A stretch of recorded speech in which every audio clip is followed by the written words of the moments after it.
नारायण नारायण। ओम नमो भगवते वासुदेवाय। ओम नमो भगवते वासुदेवाय। ओम नमो भगवते वासुदेवाय। ओम नमो भगवते वासुदेवाय। ओम नमो भगवते वासुदेवाय। ओम नमो भगवते वासुदेवाय। ओम नमो भगवते वासुदेवाय। ओम नमो भगवते वासुदेवाय। ओम नमो भगवते वासुदेवाय।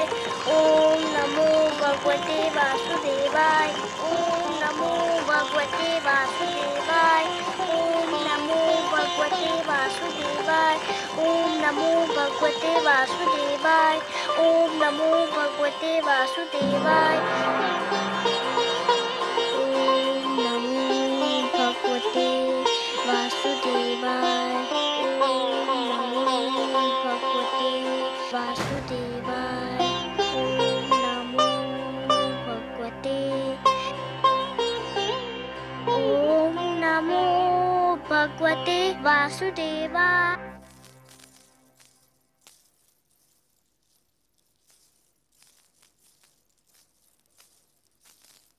प्रणाम राजगुरु। राजगुरु। प्रणाम। क्या बात है, आप लोगों के मुख देख। ओम नमो भगवते वासुदेवाय। ओम नमो भगवते वासुदेवाय। ओम नमो भगवते वासुदेवाय। ओम नमो भगवते वासुदेवाय। ओम नमो भगवते वासुदेवाय। ओम नमो भगवते वासुदेवाय। ओम नमो भगवते वासुदेवाय। नारायण नारायण।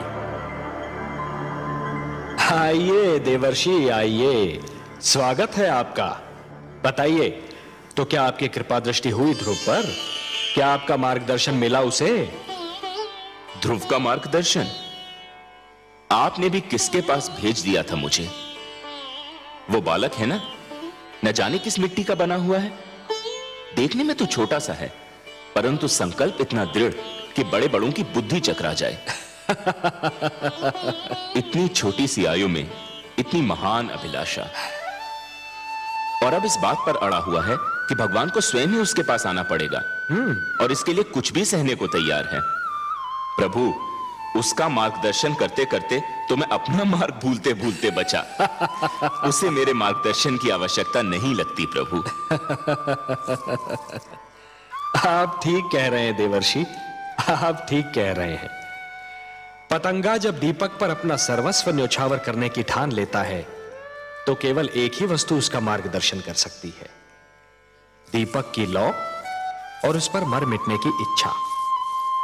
फिर यही उद्देश्य उसका पूर्ण जीवन बन जाता है।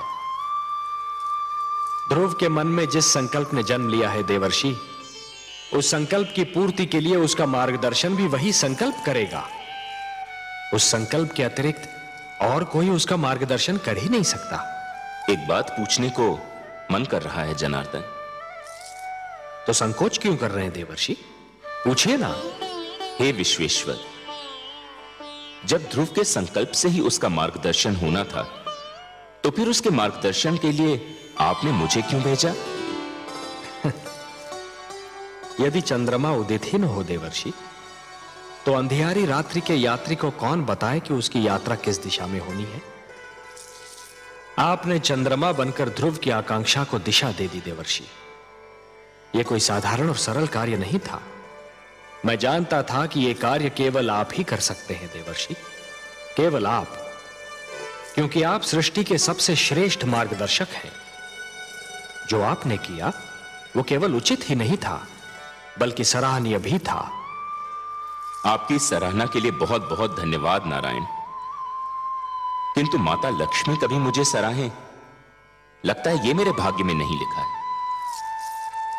मैं जानता हूं देवर्षि, आपने जो किया उससे माता लक्ष्मी यदि रुष्ट नहीं तो संतुष्ट भी नहीं है। यही कहना चाहते हैं ना आप? आपसे क्या छिपा है अंतर्यामी। हां, माता मुझसे अप्रसन्न है। वो विवश है देवर्षि, अपनी ममता के कारण विवश है वो। उनसे तो किसी की पीड़ा नहीं देखी जाती। और फिर यह पीड़ा तो उसकी है जिसे उन्होंने स्वयं अपना पुत्र मान लिया है, इसलिए आप पर थोड़ा सा क्रोधित हो गई थी। और फिर क्रोध का प्रदर्शन भी तो अपनों से ही किया जाता है ना देवर्षि। आपको अपना समझती हैं, आप पर कृपालु हैं, इसलिए कभी कभी आप पर अपने क्रोध के पुष्प भी बरसाती रहती हैं। आपको भी तो आनंद मिलता है इससे। आपने मेरे मन की बात कह दी प्रभु। सच पूछिए तो माता के मुख से यदि कटुवचन भी निकले तो उनसे मधु की बूंदें टपकती दीख पड़ती हैं। किंतु माता अभी देवलोक लौटी नहीं क्या? ममता चिंता का दूसरा नाम है। आपने तो ध्रुव को भेज दिया वन में, अब माता का मन तड़प उठा कि कहीं वन के पशु उसे कोई हानि न पहुंचा दे। इस समय वो ध्रुव की रक्षा का प्रबंध करने शिव भार्या पार्वती से मिलने कैलाश पर्वत गई है। ओम नमो भगवते वासुदेवाय, ओम नमो भगवते वासुदेवाय, ओम नमो भगवते वासुदेवाय, ओम नमो भगवते वासुदेवाय, ओम नमो भगवते वासुदेवाय, ओम नमो भगवते वासुदेवाय।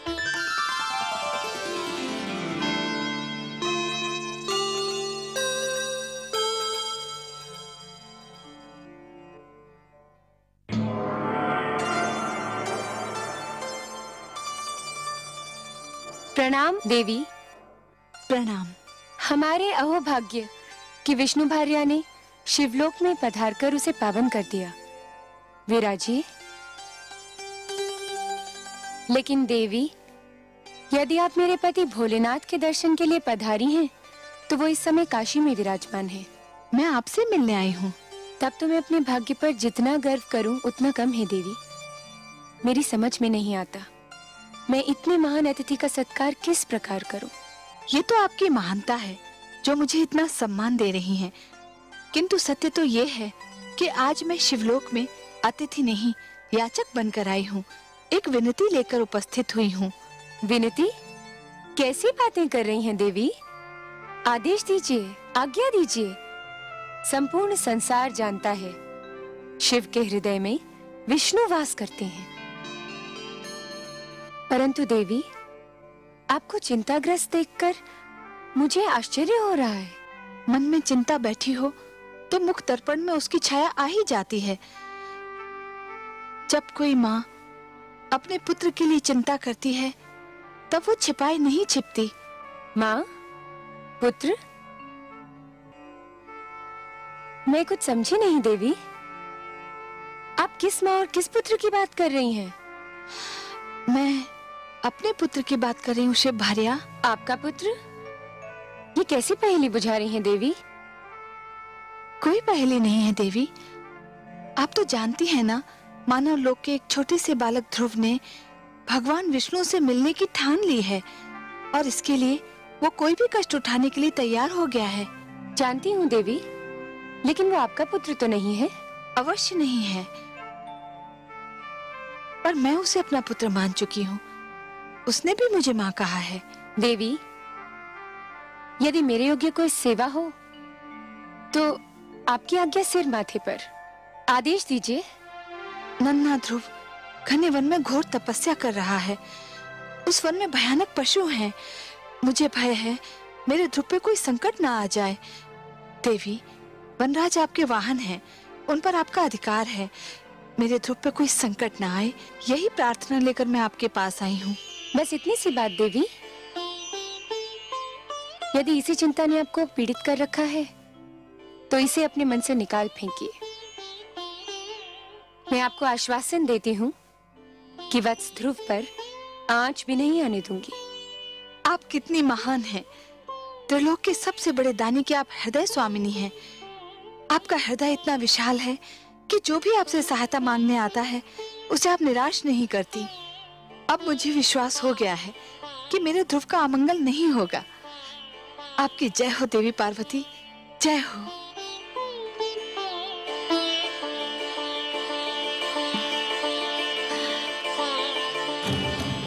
भगवते वासुदेवाय, ओम नमो भगवते वासुदेवाय, ओम नमो भगवते वासुदेवाय। ओम नमो भगवते वासुदेवाय। ओम नमो भगवते वासुदेवाय। ओम नमो भगवते वासुदेवाय। ओम नमो भगवते वासुदेवाय। ओम नमो भगवते वासुदेवाय। ओम नमो भगवते वासुदेवाय। ओम नमो भगवते वासुदेवाय। ओम नमो भगवते वासुदेवाय। ओम नमो भगवते वासुदेवाय। ओम नमो भगवते वासुदेवाय। ओम नमो भगवते वासुदेवाय। ओम नमो भगवते वासुदेवाय। ओम नमो भगवते वासुदेवाय। ओम नमो भगवते वासुदेवाय। ओम नमो भगवते वासुदेवाय।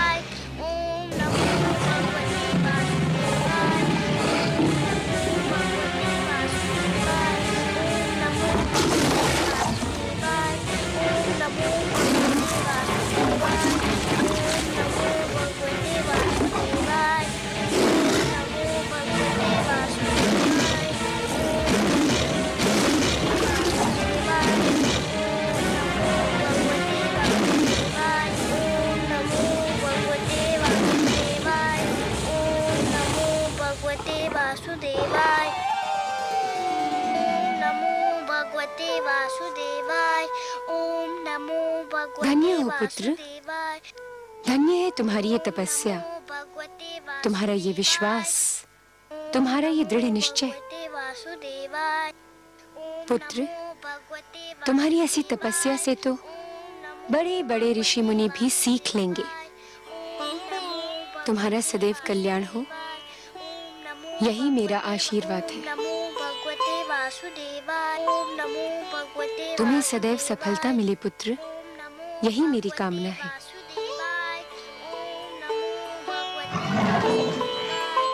सिंहराज, तुम यहीं ठहरोगे, पुत्र ध्रुव पर कोई संकट न आने पाए। ओम नमो भगवते वासुदेवाय। ओम नमो भगवते वासुदेवाय। नमो भगवते वासुदेवाय।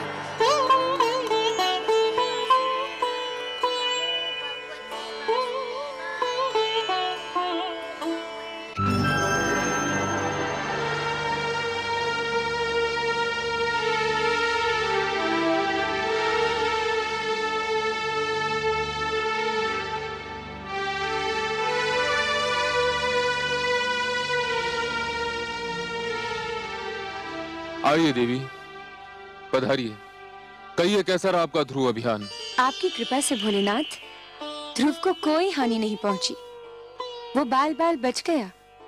मैं सही समय पर वहां पहुंच गई थी। परंतु देव, मेरे आश्चर्य की सीमा ही नहीं रही ये देखकर कि बालक ध्रुव ने इतना सब कुछ हो जाने के पश्चात भी आंख तक नहीं खोली, जैसे कि उसे ज्ञान ही न हो कि वो किन संकटों में घिरा हुआ है।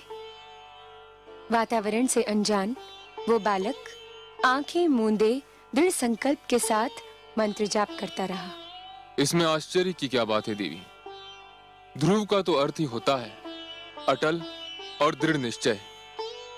जो अटल है वो ध्रुव है, जिसे कोई अपने स्थान से डिगा नहीं सकता, वही ध्रुव है। कितने भाग्यशाली होंगे वो माता पिता देव, जिनका वो पुत्र है। देवी, भाग्य की परिभाषा सभी अपने अपने ढंग से और अपनी अपनी स्थिति के अनुसार करते हैं। बालक ध्रुव के माता पिता अवश्य भाग्यशाली हैं, किंतु यह सत्य अभी तक उन पर विदित नहीं हुआ है। वे स्वयं को इसलिए अभागे समझ रहे हैं क्योंकि उनका पुत्र, उनकी आंखों का तारा उनकी आंखों से ओझल हो गया है। तनिक देखिए तो क्या दशा हो रही है उन बेचारों की।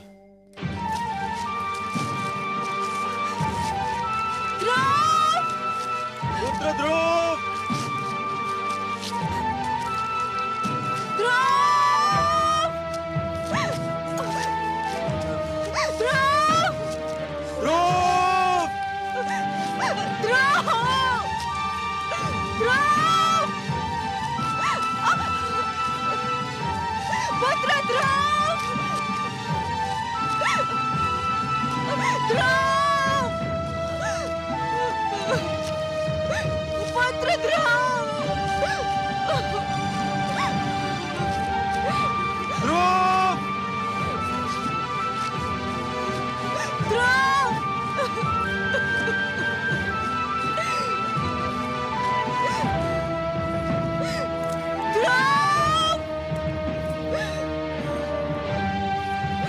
पुत्र ध्रुव!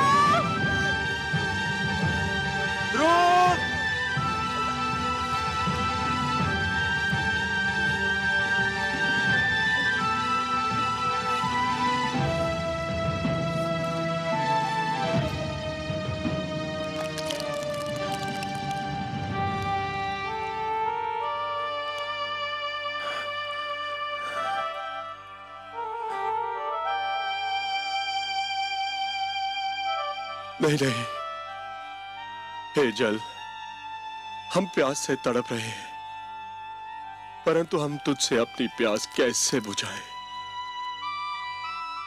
न जाने हमारे लाडले पुत्र ध्रुव की प्यास तूने बुझाई है या नहीं।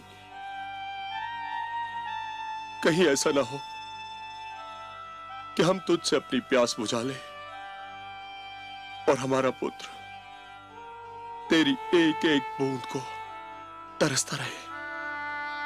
नहीं, हम अपनी प्यास बुझाकर ऐसा पाप नहीं कर सकते, नहीं कर सकते, नहीं कर सकते।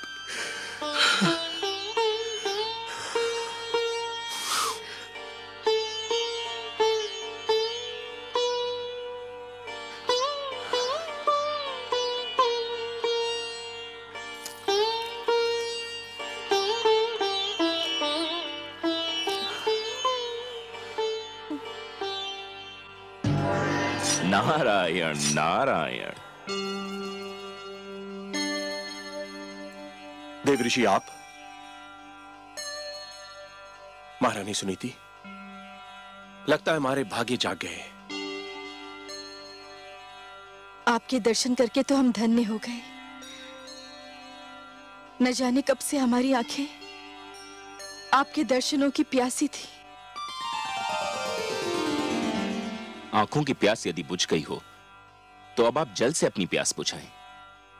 जल ग्रहण कीजिए राजन, आप भी, और महारानी सुनीति आप भी। कैसे ग्रहण करें? जब से हमारा पुत्र राजमहल छोड़ के गया है, भूख प्यास सब मिट गई हमारी। न जाने कहाँ होगा, कैसा होगा, उसे ढूंढ ढूंढ के थक गए हम।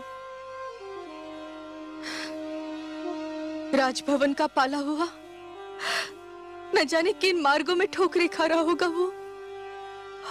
आपका पुत्र भगवान विष्णु की खोज में निकला है।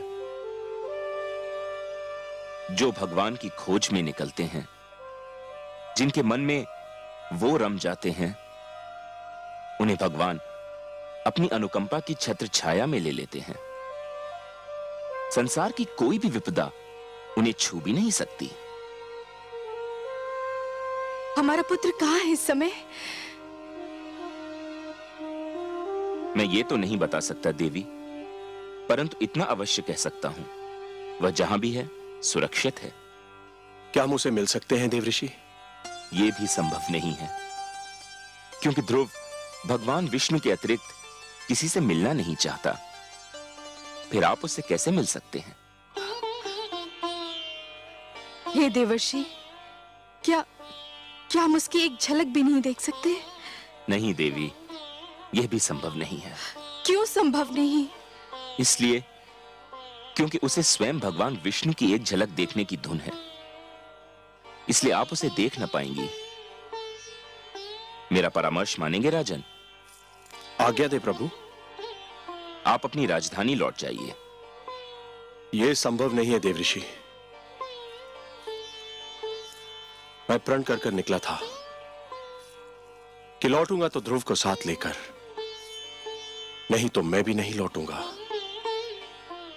नारायण नारायण। महाराज उत्तानपाद, आप भी विचित्र प्राणी हैं। क्यों प्रभु? आपने तो मानो ठान ली हो कि जीवन भर वही करेंगे जो दूसरों के लिए कष्टदायक हो। ये आप क्या कह रहे हैं प्रभु? मैंने तो कभी किसी को कोई कष्ट नहीं पहुंचाया। किसको नहीं पहुंचाया? कौन सा धर्म निभाया आपने जिससे दूसरों को सुख मिले? मैं आपका कटाक्ष समझा नहीं प्रभु। कटाक्ष नहीं, ये सत्य है राजन। सबसे पहले आप पति धर्म भूले। आपने सुंदरता में अधिक रुचि ली, नीति को महत्व नहीं दिया। सुंदर सुरुचि को पाकर आप सुशील सुनीति को भूल गए। आपने पिता का भी धर्म नहीं निभाया। इसलिए आज आपके जिस पुत्र को आपके स्नेह की छांव में होना था, वह इस झुलसाती धूप में भटक रहा है। और अब अपनी प्रजा को कष्ट देकर आप एक राजा के धर्म से भी विमुख होना चाह रहे हैं। परंतु प्रभु, मैंने प्रजा को तो कोई कष्ट नहीं दिया है। कैसे नहीं दिया? राजकाज की बागडोर और अपनी प्रजा के हित को एक स्वार्थी नारी की दया पर छोड़कर आप समझते हैं कि आपने अपनी प्रजा को बहुत सुख दिया है। जो राजा अपने परिवार की समस्या में पड़कर अपनी प्रजा के हित को भूल जाए, उसे राजा कहलाने का कोई अधिकार नहीं है। एक सुंदर नारी की सुंदरता में आप ऐसा फंसकर भटके कि धर्म का मार्ग ही भूल गए। राजन, जब एक व्यक्ति भटकता है तो केवल वही व्यक्ति भटकता है, किंतु जब एक राजा भटकता है तो पूरा देश भटक जाता है, राष्ट्र भटक जाता है। आप सत्य कहते हैं प्रभु, परंतु मेरे लिए अपने पुत्र को भूल पाना संभव नहीं। मैं राजा अवश्य हूं, पर पिता भी तो हूं। यही तो वो सत्य है राजन, जो एक साधारण व्यक्ति से राजा की और एक राजा से साधारण व्यक्ति की पहचान अलग करता है। एक साधारण व्यक्ति के लिए उसका परिवार ही उसका संसार है, किंतु एक राजा के लिए उसकी प्रजा ही उसका परिवार है। और आप अपने परिवार को भूल गए हैं। अब भी समय है राजन,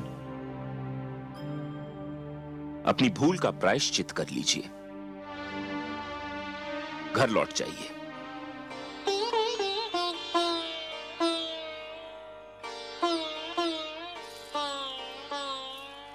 देवर्षि, आप तो मेरे पूज्य पितामह हैं, सृष्टि के सबसे महान पथ प्रदर्शक हैं। आपने तो सदैव ही भटकों को मार्ग दिखाया है। आपने मुझे भी धर्म का मार्ग दिखाया है। मुझे मेरी भूल बताकर आपने बड़ा उपकार किया है। प्रणाम है आपको, बारंबार प्रणाम है। आपकी आज्ञा शरोधार्य करके मैं अपने परिवार, अपनी प्रजा के पास वापस लौटता हूं।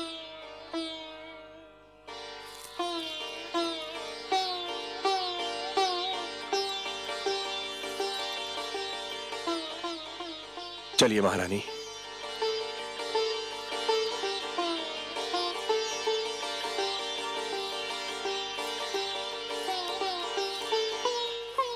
चलो, माता पिता को तो सद्बुद्धि मिल गई। अब देखें ध्रुव की स्थिति क्या है। नारायण नारायण। ओम नमो भगवते वासुदेवाय। ओम नमो भगवते वासुदेवाय। ओम नमो भगवते वासुदेवाय। ओम नमो भगवते वासुदेवाय। ओम नमो भगवते वासुदेवाय। ओम नमो भगवते वासुदेवाय। ओम नमो भगवते वासुदेवाय। ओम नमो भगवते वासुदेवाय। ओम नमो भगवते वासुदेवाय। ओम नमो भगवते वासुदेवाय। ओम नमो भगवते वासुदेवाय। ओम नमो भगवते वासुदेवाय। ओम नमो भगवते नारायण नारायण। गुरुदेव, भगवान विष्णु अब तक नहीं आए। आपने तो कहा था कि इस मंत्र का जाप करोगे तो भगवान विष्णु अवश्य आ जाएंगे। वे तो अब तक नहीं आए। पुत्र, इतना सरल समझ लिया है भगवान विष्णु का इस धरती पर आना? बड़े बड़े ऋषि मुनियों ने तो अपना सारा जीवन इसी तपस्या में लगा दिया, किंतु कुछ ही के भाग्य में भगवान विष्णु के दर्शन लिखे थे। तुम्हारी तपस्या तो अभी प्रारंभ हुई है। मुझे और कितनी तपस्या करनी होगी उनके दर्शन पाने के लिए? वत्स, फल अपने निर्धारित समय पर ही पकता है। कली भी निर्धारित समय पर ही फूल बनती है। सूर्य, चंद्रमा, प्रभात, संध्या, ये सब एक क्रम चक्र से बंधे हैं। इनका उदय होना, अस्त होना, आना जाना, ये सब निर्धारित समय से ही होता है। तुम्हारी तपस्या सफल होने का समय भी अवश्य आएगा पुत्र, पर तुम तो अभी से घबरा गए। घबराया नहीं गुरुदेव, पर कहीं मेरी तपस्या में कोई कमी तो नहीं रह गई जो भगवान विष्णु अभी तक मेरे पास नहीं आए? तुम्हारी बात में तथ्य है पुत्र।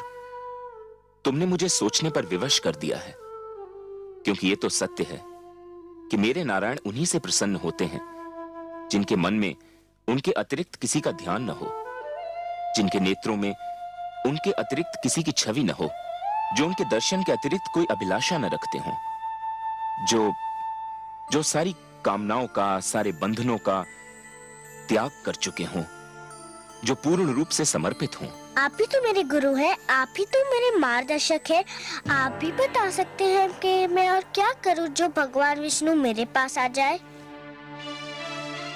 कुछ पाने के लिए कुछ छोड़ना पड़ता है वत्स, यही विधि का नियम है। मुझे क्या छोड़ना होगा गुरुदेव?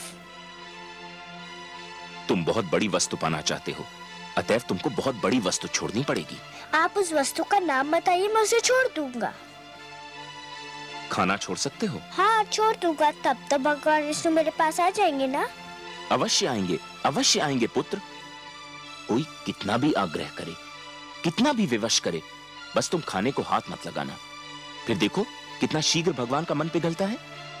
अच्छा, तुम अपने मंत्र का जाप आरंभ करो, मैं चला, मुझे कुछ और कार्य याद आ गया है।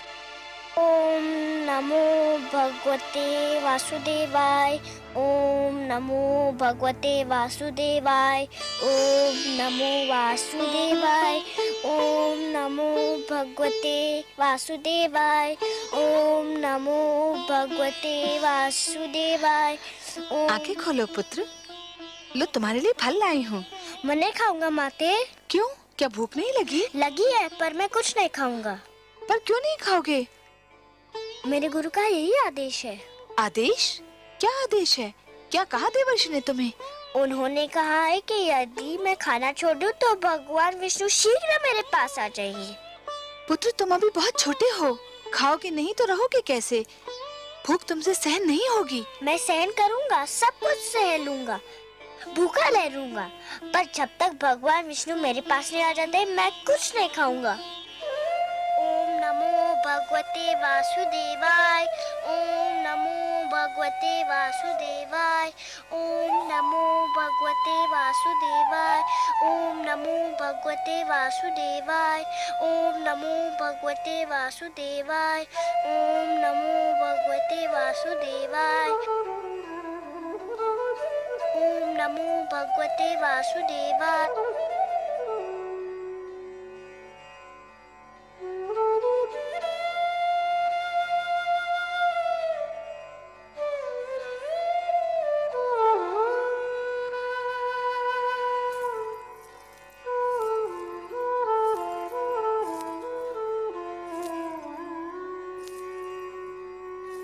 आपका मुख आपके मन का दर्पण है देवी। मन में चिंता हो तो उसकी छाया आपके मुख पर कहीं दूर से दिखाई देने लगती है, और आज तो आप सिर से पांव तक चिंता की मूर्ति बनी हुई हैं। सब कुशल तो है? कुशल कहाँ कमल नयन, देवर्षि नारद को न जाने समस्याएं खड़ी करके क्या आनंद आता है। एक और नई समस्या खड़ी कर दी उन्होंने। अब कौन सा नया पुष्प खिलाया उन्होंने? पहले तो उसे वन में तपस्या करने के लिए छोड़ दिया।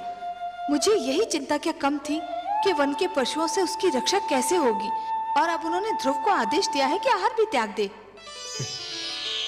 देवर्षि ध्रुव के गुरु हैं। गुरु की आज्ञा का पालन करना शिष्य का कर्तव्य होता है। गुरु तो भगवान से भी बड़ा होता है। इसका अर्थ ये हुआ कि आप भी देवर्षि से सहमत हैं? वो तो नन्हा सा बालक है, तनिक सोचिए तो, आहार त्यागने से उसकी क्या दशा हो जाएगी। क्षमा कीजिए प्रभु, संभवतः आपको भी उसकी पीड़ा पर दया नहीं आ रही। ये आप नहीं बोल रही हैं देवी, ये आपके भीतर समाई हुई एक नारी, एक मां बोल रही है।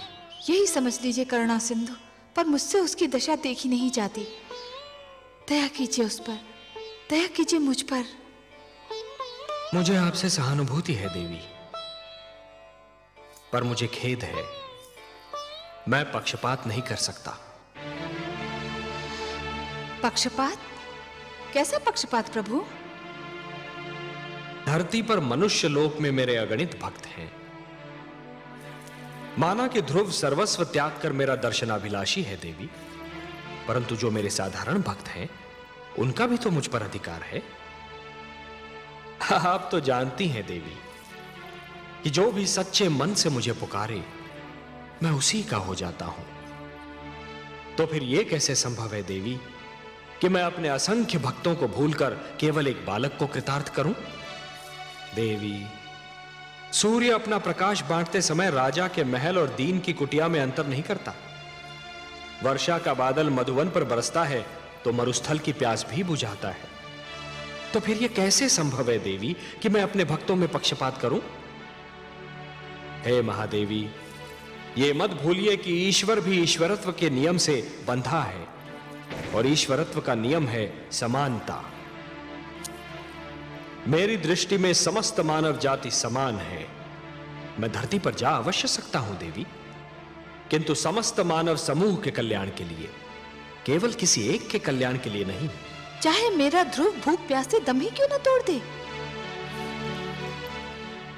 मैं आपसे पहले भी कह चुका हूं देवी कि मैं विधाता के कार्यों में हस्तक्षेप नहीं कर सकता।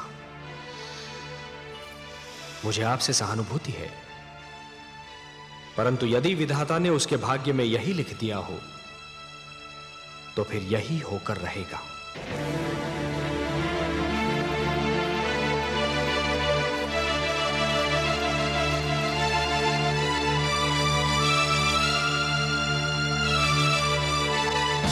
ओम नमो भगवते वासुदेवाय। ओम नमो भगवते वासुदेवाय। ओम नमो भगवते वासुदेवाय। ओम नमो भगवते वासुदेवाय। ओम नमो भगवते वासुदेवाय। ओम नमो भगवते वासुदेवाय। ओम नमो भगवते वासुदेवाय। ओम नमो भगवते वासुदेवाय। ओम नमो भगवते वासुदेवाय। ओम नमो भगवते वासुदेवाय। ओम नमो भगवते वासुदेवाय। ओम नमो भगवते वासुदेवाय। ओम नमो भगवते वासुदेवाय। ओम नमो भगवते वासुदेवाय। ओम नमो भगवते वासुदेवाय। ओम नमो भगवते वासुदेवाय। गंधर्व मलय केतु, ये नन्हा सा बालक अकेले इस भयानक वन में क्या कर रहा है? देखते नहीं गंधर्व राज चित्ररथ भगवान विष्णु के मंत्र का जाप कर रहा है। ये बालक अवश्य ही उनका मन जीतने का प्रयत्न कर रहा है।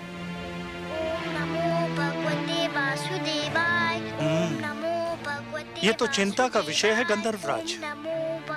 है तो सही, कहीं इसकी तपस्या हमारे स्वर्ग के स्वामी के लिए कोई संकट ना खड़ा कर दे। तब तो हमें तुरंत देवराज इंद्र को सूचित करना चाहिए। चलो, कहीं देरी ना हो जाए। ओम नमो भगवते वासुदेवाय। ओम नमो भगवते वासुदेवाय। ओम नमो भगवते वासुदेवाय।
देवराज, देवराज, देवराज, देवराज।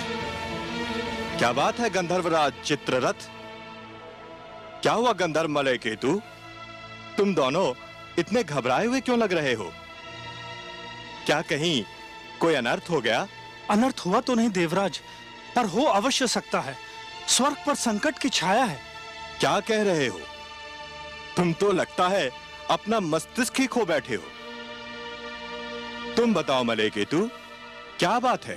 हम दोनों एक वन से जा रहे थे कि हमें एक छोटा सा बालक भगवान विष्णु की तपस्या में मग्न दिखाई दिया। तो क्या हुआ? उसके सामने फलों से भरी थाली रखी हुई थी। सारे फल सूख चुके थे। इसका अर्थ यह हुआ कि उसने आहार भी त्याग दिया है। बड़ी कठिन तपस्या लग रही थी उसकी। एक बालक क्या और उसकी तपस्या क्या गंधर्वराज? हमें इससे क्या भय? हमारे मन में उसे तपस्या करते देखकर भय समा गया कि कहीं वो भगवान विष्णु से इंद्रासन ना मांग ले। मेरा आसन? ये क्या कह रहे हो? गंधर्व मलय केतु सत्य कह रहे हैं देवराज। धरती लोक के वासियों की दृष्टि सदैव इंद्रासन पर लगी रहती है। इंद्रासन इतना महान है कि हर कोई उसे लेना चाहता है। स्वर्ग को कौन नहीं जीतना चाहता देवराज? तुम दोनों ने तो मुझे चिंता में डाल दिया। नारायण नारायण।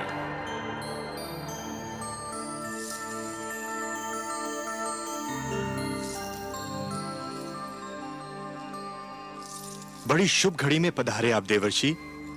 मैं सोच ही रहा था कि अपनी चिंता का भागीदार किसे बनाऊं कि आप आ गए। मैं आपकी कोई सेवा कर सका तो स्वयं को धन्य समझूंगा। आपको ज्ञात है कि एक बालक वन में भगवान विष्णु के लिए तपस्या कर रहा है? हाँ, मैं जानता हूं। उस बालक का नाम ध्रुव है। क्यों कर रहा है वो तपस्या? बड़ा विचित्र प्रश्न है देवराज। क्या आप किसी को तपस्या करने का भी अधिकार नहीं? परंतु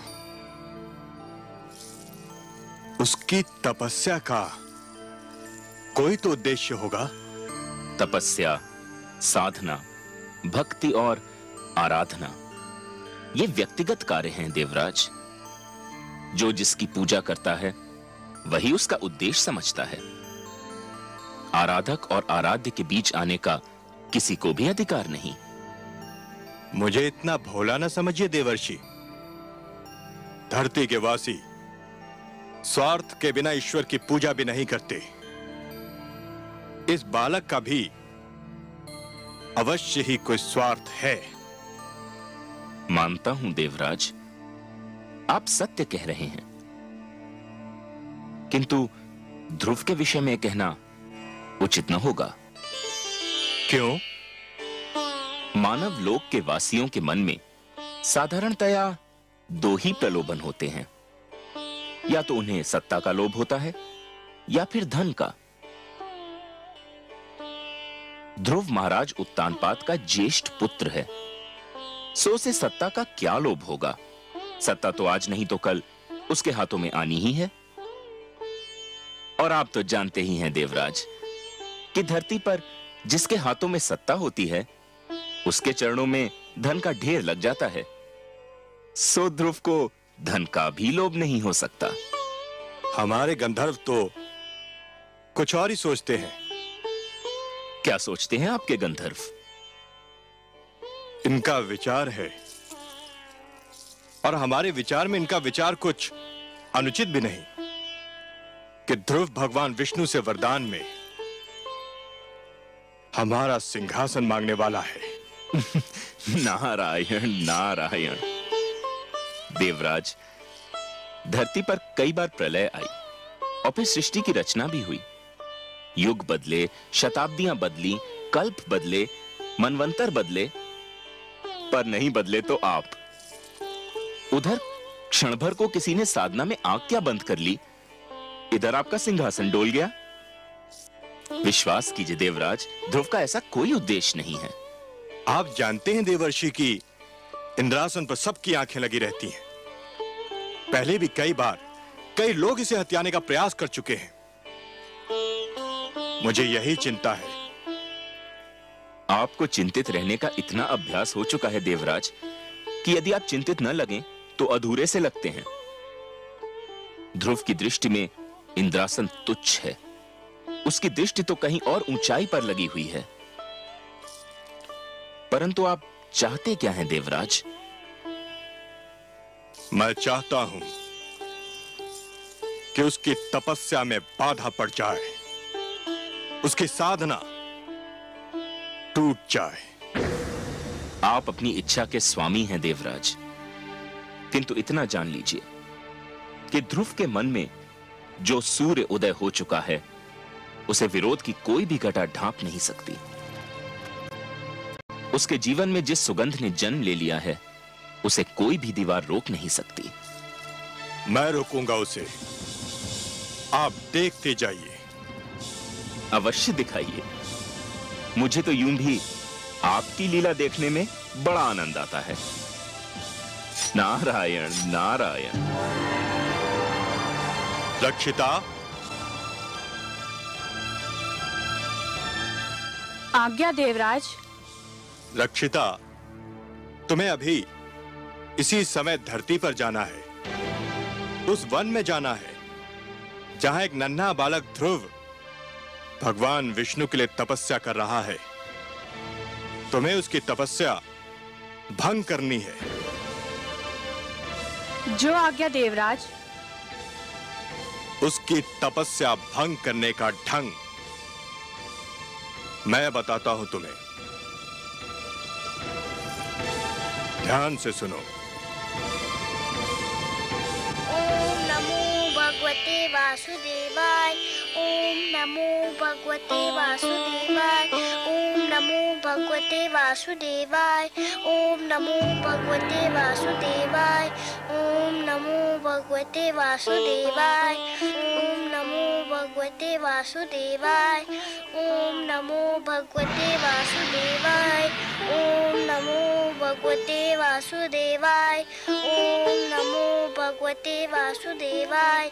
ओम नमो भगवते वासुदेवाय। ध्रुव, ओम नमो भगवते मेरे पुत्र, तू यहाँ है और मैं तेरी खोज में न जाने कहाँ भटक रही थी। भगवते वासुदेवाय। आंखें तो खोल मेरे राज दुलारे। देख, भगवते वासुदेवाय। देख मैं तेरे सामने खड़ी हूँ। नमो भगवते वासुदेवाय। देख तेरे वियोग में नमो भगवते मेरी क्या दशा हो गई। ओम नमो भगवते वासुदेवाय। ओम नमो भगवते वासुदेवाय। अरे भगवते वासुदेवाय। तू तो मेरी बात ही नहीं सुनता। ओम नमो भगवते वासुदेवाय। पहले मेरी एक पुकार पर मेरे पास दौड़ा चला आता था, मेरी बाहों में समा जाता था। ओम नमो भगवते वासुदेवाय। ये तुझे क्या हो गया है ध्रुव? ओम नमो भगवते वासुदेवाय। ओम नमो न जाने किसने जादू टोना कर दिया मेरे राजकुमार पर। ओम नमो भगवते वासुदेवाय। मेरे लाल, बंद कर दे अपनी तपस्या। तेरी इच्छा पूरी हो गई है। महाराज, तुझे अपनी गोद में बिठाने को तैयार हो गए हैं। तेरी विमाता सुरुचि ने भी अपनी भूल स्वीकार कर ली है। चल मेरे लाल, राजमहल तेरी प्रतीक्षा कर रहा है। ओम नमो भगवते वासुदेवाय।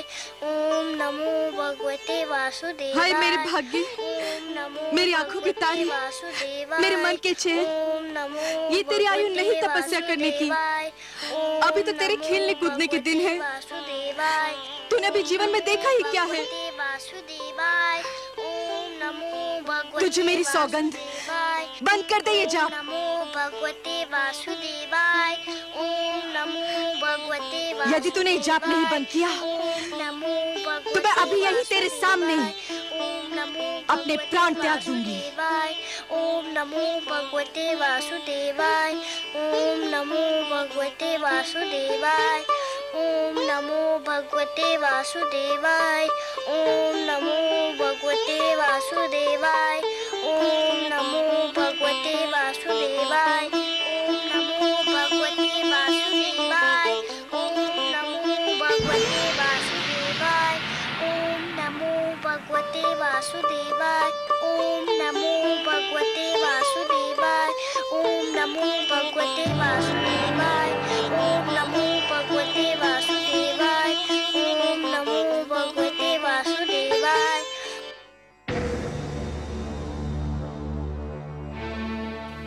तुमने खाना छोड़ दिया है।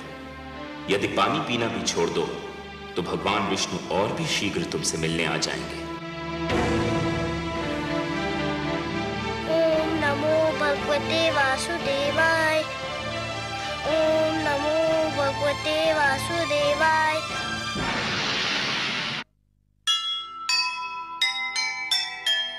यह कैसा संकल्प है, यह कैसा विश्वास।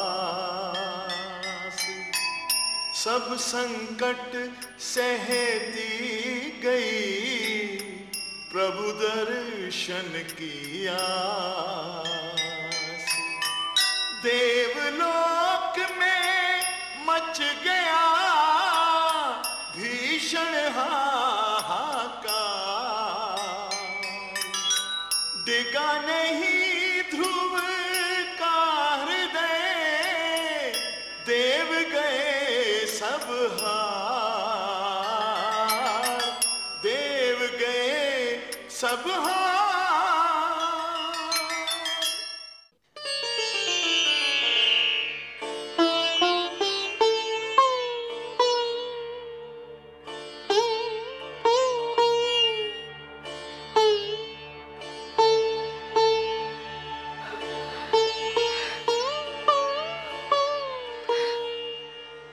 हे करुणा सिंधु, हे प्रभु, न जाने क्यों मेरा मन कांप रहा है। कोई डरावना भय मेरे मन को व्याकुल कर रहा है। कहीं मेरे पुत्र के प्राण संकट में तो नहीं। हे दया सागर, इस दुखियारी माता पर दया करो। मेरे पुत्र की रक्षा करो प्रभु। मेरे पुत्र की रक्षा करो प्रभु। मेरे पुत्र की रक्षा करो।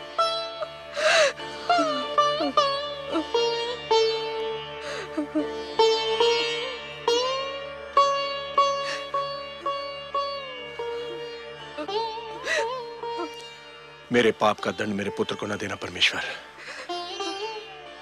उसे कुछ हो गया तो मैं जीते जी मर जाऊंगा।